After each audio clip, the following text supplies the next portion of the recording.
Hi to all. Today we will discuss about problems and power system stability. Now coming to the first problem. A generator with constant excitation supplies 30 megawatts through a step-up transformer and a high voltage line to infinite busbar. If the sudden state stability limit of the system is 60 megawatts, determine the maximum permissible sudden change of generator resulting from sudden increase in prime mover output if the stability is to be maintained, assuming resistance of generator lines and transformers are neglected. This is our problem. Now coming to the solution. What is the given data in this problem? Excitation generator with constant excitation, it supplies 30 megawatts, so that is the input given to the generator. So pi or pm, mechanical input or input of the generator is given, and another is at steady state stability limit, the system is 60 megawatts.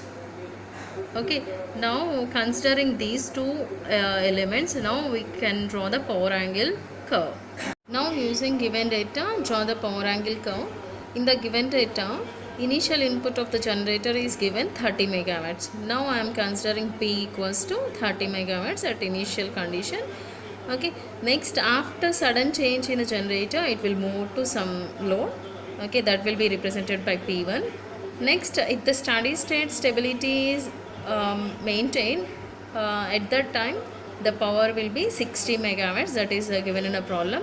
Now I am represented at steady state condition, that will be represented by maximum power Pm equals to 60 megawatts. Now these are the given data. By using this data, what we have to calculate, what is a sudden increase in the generator load we have to calculate, that is at P1 point how much the generator load will be increased we have to calculate.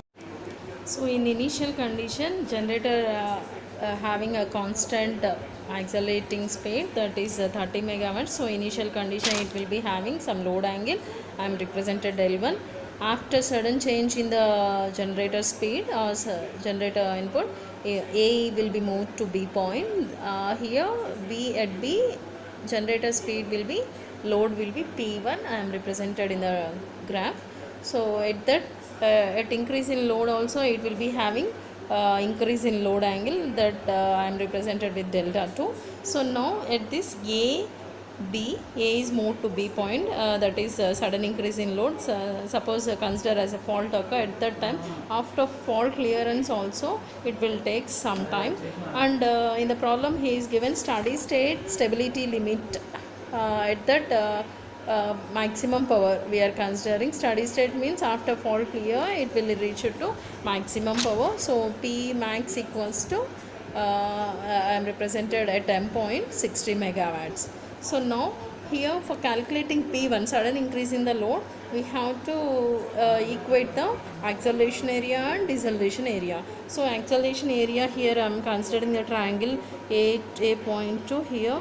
Suppose here I am represented C point now, that's why here I am representing with D. A, B, D. This is the area under acceleration. So here this is nothing but after fault cleared, again it will be coming to the maximum. This is nothing but PE. PE equals to electrical output power is equals to PM sin del. We have will represent the equation. Now this is the area under deceleration. Now by using critical angle and critical clearing time, we can say that through power angle curves we can say that acceleration area under A1 equals to deceleration area A2. So by using these areas we can calculate the P1 value. Now coming to the equations of power angle curve, that means we can represent PE equals to PM into sin del. So here in this problem PM is given, maximum power is given, maximum power that will get in steady state stability. So that's why here I am represented P max is 60. So PE equals to 60 sin del. Now represent the areas under ABD, that is A1 acceleration, that is we can represent integral del 1 to del 2.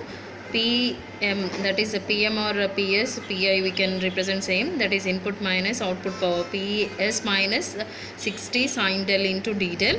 that is A1, and area under BMC, that is A2, deceleration power, that is deceleration area is A2.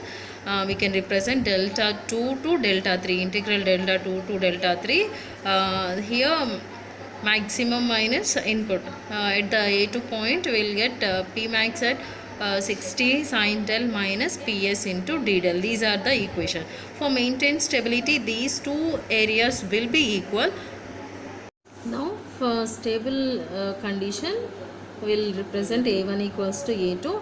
Now compare these two equations will be now written, integral del 1 to del 2 Ps minus 16 sin del into d del is equals to delta 2 to delta 3, area under A2, 60 sin del minus Ps into d del.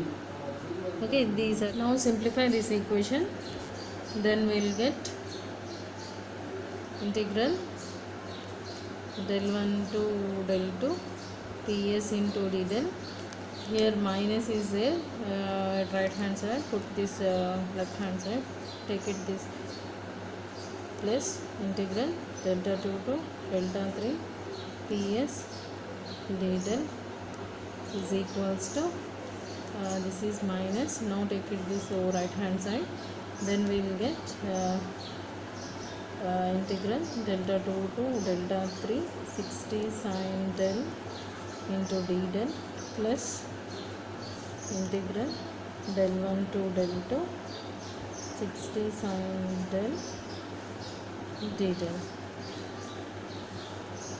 Okay, or we can represent in one equation, total equation will be in integral del 1 to del 2 Ps d del plus integral del 2 to del 3 Ps into d del minus of integral delta 2 or delta 2 to delta 3 60 sin del into d del plus integral del 1 to del 2 sin 60 sin del into d del is equals to 0. We can represent like this. Now again this equation will be written as here, again this equation will be written as here Ps value will be varied from del 1 to del 2 and again del 2 to del 3. So now we can represent this total equation will be in single equation, that is integral del 1 to del 3 Ps into d del. And here minus, here also same quantity 60 sin del d del, 60 sin del d del, here del 1 to del 2, del 2 to del 3, again these two equations will be represented in single equation. This is also we can represent del 1 to del 3 60 sin del into d del is equals to 0. Now apply the integration and apply the limits. Here Ps del 1 to del 3 minus here 60 sin del integration cos del. So sin del integration is minus cos del, here minus into minus, here we will get plus cos del from del 1 to del 3 is equals to 0. Again we can represent the limits Ps into delta 3, upper minus lower limits, del 2 delta 3 minus delta 1 plus here 60 into cos delta 3 minus cos delta 1 is equals to 0. Problem at A point we'll get P initial input is 30 megawatts, that means we can represent P max at this A point. P max equals to sin, actually at this point Pm equals to Pe at A. So from power angle curve at point A, we can represent Pm equals to Pe Then we can write the equation. Pm is input power, so that is given in a problem. 30 equals to 60 sine. Here at this condition we will get the angle delta 1. So from this del 1 equals to, we can write del 1 equals to sine inverse 30 by 60. Then we will get 1 by 2 here, sine inverse of 1 by 2, that means we will get 5 by 6, 30 degrees.